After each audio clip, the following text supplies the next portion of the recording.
déguisé. Massa Music. Alors, réponds-moi, s'il te plaît. J'ai goûté aux fruits défendus, depuis je ne peux plus réfléchir. Alors, réponds-moi, cœur, s'il te plaît. Loin de toi, je me sens perdu. J'entends les craquements de mon cœur qui se déchire. International est notre invité ce soir sur African Beat. Restez connectés parce que vous ne serez pas déçus. Bonsoir, monsieur Pressé Massa. Bonsoir. Merci d'avoir répondu à notre invitation. C'est évident, c'est normal. Voilà. Est-ce que nos téléspectateurs peuvent savoir qui est monsieur Pressé Massa? Précieux Massa, c'est juste un artiste musicien, chanteur, beatmaker, instrumentiste. Bref, c'est tout ça, quoi. Voilà. Monsieur Précieux, est-ce que nos téléspectateurs peuvent savoir comment tout a commencé? Je ne vais pas peut-être me souvenir de l'année, mais je crois me souvenir de l'âge environnant. Je crois que je devais avoir 12 ans quand j'ai commencé à faire de la musique. J'ai commencé en tant que batteur à la maison. Derrière la maison de mes parents, bien sûr. J'ai été là en train de taper sur quelques morceaux de bois, quelques boîtes et tout ça. Là, je faisais le batteur. Et après, j'ai intégré un groupe du quartier qu'on appelait Super Prince. Alors là-bas, j'ai dû être le deuxième batteur. Et quelques temps après, je me suis intéressé aussi à la guitare et au chant. Et bon, vu que c'était de la musique typique, la rumba, j'étais pas trop à fond dedans. C'est là où j'ai commencé à m'intéresser au hip-hop. Alors là, j'ai rencontré un de mes cousins qui est venu me voir à la maison. Il a entendu parler de moi parce qu'il a entendu dire que je faisais quelques morceaux et tout, rap et R&B. Il est venu me voir pour intégrer son groupe. Il s'appelle Abraham A5. Je pense que beaucoup le connaissent. Ici au Congo, il passe pas inaperçu en tout cas. J'ai intégré son groupe qui s'appelait Bloc 68. Et là, j'étais figurant parmi tant d'autres. Et puis, quelques temps après, j'ai dû quitter le groupe après plusieurs... on a évolué pendant un bon bout de temps. Et j'ai quitté le groupe pour fonder mon premier groupe qui était Strip Tyrannique, dont j'ai dû associer un ami à moi, que tout le monde connaît, Master G. Master G des Bâtards. On a créé Strip Tyrannique ensemble, on a évolué un certain temps. Et puis bon voilà, on a dû se disloquer et après se remettre encore ensemble. Cette fois-ci c'était en duo. Et on a fait pas mal de shows, pas mal de sons qu'on a dû sortir dans les packs comme ça. Bon, à l'époque, on ne connaissait pas comment mettre les morceaux en ligne. Et on a joué dans quelques salles, dont parmi nos shows, on a quand même fait l'une des plus grandes salles du pays, le Parlement, pour la première partie de La Fouine, quand il est arrivé la toute première fois au Congo-Brazzaville. Cinéma Vogue, et ensuite il y a un bon film de tout ça. Et aujourd'hui, j'ai dû sortir mon deuxième single après Loulou Palala. Donc après quelques années que je me suis concentré un peu plus en studio, j'ai dû sortir en 2016 le single Loulou Palala qui a été clippé en 2018 et en 2019 Allô. Alors, réponds-moi, s'il te plaît. J'ai goûté aux fruits défendus, depuis je ne peux plus réfléchir. Alors, réponds-moi, cœur, s'il te plaît. Loin de toi, je me sens perdu. J'entends les craquements de mon cœur qui se déchire. Rolling on a night, t'es où? T'es mal à night, craqué, t'es où? Chérie, tu es où? T'es où? Chérie, tu es où? J'ai craqué, je n'arrête pas d'y penser. Effacer, si trop dur à avaler ces images. Allô qui est sorti le 2 juin. Donc c'est à peu près ça, un briefing de ma carrière musicale. Commencer la musique à l'âge de 12 ans, c'est un peu compliqué. Hein? Comment ça s'est passé avec vos parents? Quelle était leur réaction par rapport à ça? C'était chaud, c'était chaud. Au départ, ils se disaient que c'était juste bon, mais c'est comme tous les enfants, c'est passager. ça va sûrement passer. À un moment, on n'en parlera plus. 12 ans, vous imaginez, je devais être en classe de 6e ou 5e, comme ça. Voilà. Donc c'était vraiment compliqué. À un certain niveau où j'ai commencé tellement trop à m'y mettre. Là, j'étais déjà au lycée. J'ai dû être chassé de chez nous à la maison par mon père. Je comprends, je ne l'en veux pas pour ça. Je ne peux pas l'en vouloir pour ça. Il voulait de ma réussite. Il m'a chassé de la maison parce que je me concentrais trop à la musique. Ça ressemblait un peu à de la délinquance. Donc voilà quoi. Alors maintenant, qu'est-ce qu'il pensait en ce temps-là? On interdit la musique à un enfant. Voilà. Qu'est-ce qu'il pensait? Il pensait de la musique. Une manière de... Nous sommes au Congo. Il ne faut pas oublier que nous sommes d'abord au Congo. Les parents, ce qu'ils pensent de la musique, c'est beaucoup plus, bon, la musique c'est pour les bandits, c'est des gens qui ne sont pas instruits, c'est des gens en général qui n'ont pas grand chose à faire de leur vie. Bon, la musique c'est autour, le chant tout autour, des stupéfiants, alors que c'est pas ça. C'est d'abord l'amour qu'on peut ressentir pour ce art-là. Et si on arrive à le faire aujourd'hui, c'est parce que Dieu l'a permis, donc c'est un don. Voilà. Alors, vous avez commencé comme batteur. Alors, en ce moment, quels sont les gens qui vous ont accepté facilement? Je vais d'abord remercier mon quartier Petit Chose, au fin fond de Talangaï. Il y a pas mal de gens qui croyaient en moi. Il y a pas mal de gens qui croyaient en moi en tout cas. Je ne vais pas peut-être citer des noms parce que c'est un peu vague tout ça. On a dû me suivre partout où je partais. Quand j'ai commencé à faire des petits shows, des petits concerts dans la grande salle, dans la salle de l'ENAM à l'époque, des shows hip-hop et tout, il y avait des gens qui m'applaudissaient. Bien qu'il y avait des parents aussi du quartier qui disaient bon mais celui-là c'est encore une nouvelle recrue de la perdition. Donc je m'en suis sorti et je remercie tous ceux qui ont cru en moi. Quoi. Voilà. Alors, vous commencez par la rumba et ensuite à hip-hop, le hip-hop. Comment ça s'est passé cette transition? Bon, d'abord, pour moi, c'est une passion. À l'époque, je devais être plus jeune que l'âge que je vous ai donné. Je devais être peut-être à 7, 8 ans, 6 ans comme ça. J'écoutais déjà du Céline Dion à travers ma grande sœur qui mettait souvent Céline Dion. Et il y avait une copine d'un de mes grands frères qui, quand elle venait, elle utilisait un disque de Céline Dion qu'elle mettait. La chanson était si vous pouvez m'aider, Pour que tu m'aimes encore. Pour que tu m'aimes encore. Oui. J'adorais cette chanson. À part ça, j'ai dû écouter R. Kelly, Usher, à travers des amis et tout ça là. Bon, mais depuis ce temps-là, écouter Craig David et tout ça là, je me sentais vraiment moi pendant que j'écoutais ces gens. Et je les interprétais facilement. Et finalement, tu as abandonné la rumba? Je ne vais pas dire que j'ai abandonné la rumba parce que jusqu'à aujourd'hui, en studio, comme je travaille en tant qu'ingé son en studio, il arrive très souvent que les gens viennent me soumettre un travail de rumba. La rumba, je l'ai fait pour beaucoup d'artistes, notamment 2 ans de philosophe par exemple, Kadhafi Santos, je passe, il y en a tellement. Donc j'ai pas totalement abandonné, mais moi, la musique que moi particulièrement, que moi-même je fais en tant qu'artiste, c'est l'afrobeat, l'afropop, la rumba, excusez-moi, le R&B, le dancehall, tout ça.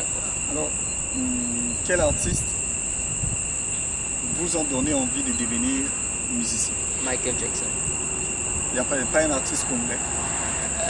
Un artiste congolais. Deux ans n'étaient pas inspirés? Si. Oh, d'abord, Rumba à la piste, c'est un morceau. Il m'arrive de l'écouter peut-être 2 ou 3 fois par semaine. Alors, actuellement, comment définissez-vous votre style de musique? Je peux dire que la rumba, hip-hop, mélange ou lequel, voilà. Bon, je me dis que c'est un cocktail de tout. Cocktail de tout. Ouais, c'est un cocktail de tout. Ah, combien de maxi singles combien de singles avez-vous déjà à votre actif? Officiellement deux. Officieusement, à l'époque on était trop gamin pour savoir comment sortir des disques. On ne savait pas qui rencontrer, on ne savait pas qui côtoyer pour faire avancer notre musique. On s'intéressait juste, on se contentait de jouer des concerts comme ça et puis partager les morceaux dans des CD, clés USB. Aujourd'hui, j'ai Elolo Palala et le morceau Allo que j'ai travaillé avec E2S Productions du Togo. Alors comment comptez-vous promouvoir cet album? Le dernier, je l'ai travaillé il est sorti le 2 juin en clip vidéo. Je travaille avec une maison qu'on appelle E2S Productions du Togo. Je pense que la promotion se fait de leur côté. Ils sont assez structurés pour ça. Moi, j'ai fait ma part de travail. Puis ce que je peux faire pour promouvoir cette musique, je le fais déjà assez, puisque je me retrouve déjà sur ce plateau. Ah, sur le plateau, tu te retrouves déjà sur le plateau de African Beat. Alors, est-ce que nos téléspectateurs peuvent écouter un extrait de votre dernier album? Allô, allô, réponds-moi cœur s'il te plaît. J'ai goûté aux fruits défendus, depuis je ne peux plus réfléchir. C'est à peu près ça. Merci, voilà. C'est du bien pour nos téléspectateurs. Alors, comment est-ce que vous écrivez vos chansons? Donc, ce que je peux dire, c'est que la plupart des morceaux sont inspirés du vécu. Dans des moments difficiles comme dans des moments de joie. Et quand je parle du vécu, c'est pas seulement mes histoires propres, c'est aussi ce que je vois autour de moi. Surtout que j'écris beaucoup sur des chansons d'amour. Mais par contre, les Lolo Palala, j'ai parlé de ce qui se passait dans la société. D'ailleurs, j'ai évoqué le tout premier couplet de la chanson, je disais Petit balobi bakangi ma solo. Et je fais une traduction terre à terre comme ça. Les petits ont fermé les causeries. Donc c'était un message pour dire que, bon mais écoutez, vous en faites un peu trop. Vous en faites un peu trop, vous faites de la musique, tout le monde est devenu artiste. C'est bien beau. Mais vous dites trop la même chose. Trop la même chose. C'était du genre tout on devait écouter Awa Tokani Masolo, Tokoti Kuna, Tobimi Kuna. Moi personnellement je disais moi je suis un mélomane avant tout, mais ça commence à me saouler quoi.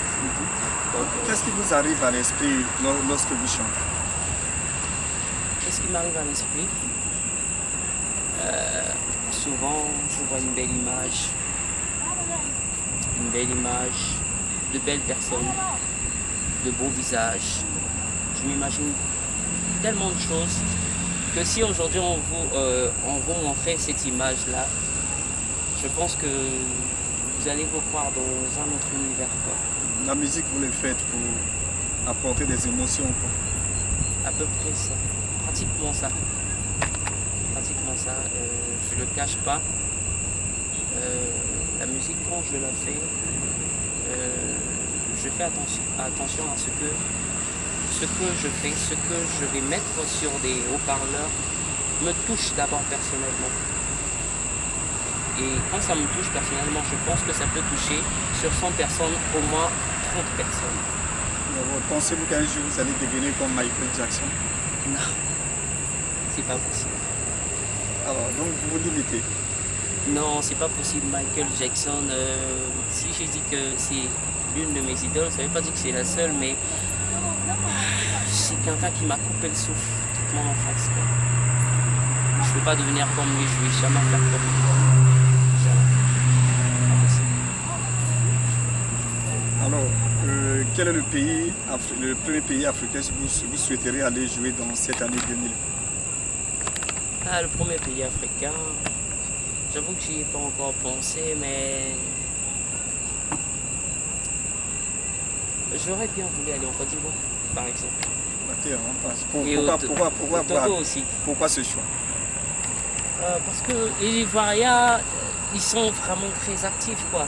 Culturellement, je pense pas qu'il y ait un autre pays qui rivalise vraiment la Côte d'Ivoire, quoi. Parce que là-bas, vraiment, culturellement, ils sont forts. Et le public est au rendez-vous. Alors, comment doit être votre disons, artiste modèle? Voilà. Un artiste modèle pour moi, c'est celui qui pense à écrire quelque chose d'édifiant. Quelqu'un qui prend son temps pour composer la musique qui va accompagner ses paroles. Qui sait faire des sacrifices pour que la musique marche. Est-ce que vous avez un projet pour la musique, pour le continent africain, disons? Un projet pour le continent africain. Un jour, si je peux réunir tous les artistes de l'Afrique et organiser un grand concert pour faire plaisir aux enfants orphelins, pour qu'ils puissent se rencontrer toutes leurs stars d'enfance, ces gens en qui ils ont rêvé. Voilà, c'est un peu comme ça. Quel est votre producteur de rêve? Mon producteur de rêve. Vous rêvez quel est ce producteur-là? Vous rêvez, la personne que vous rêvez être votre producteur dans le futur, bien sûr. J'avoue que je ne sais pas. Je vais sous-estimer personne.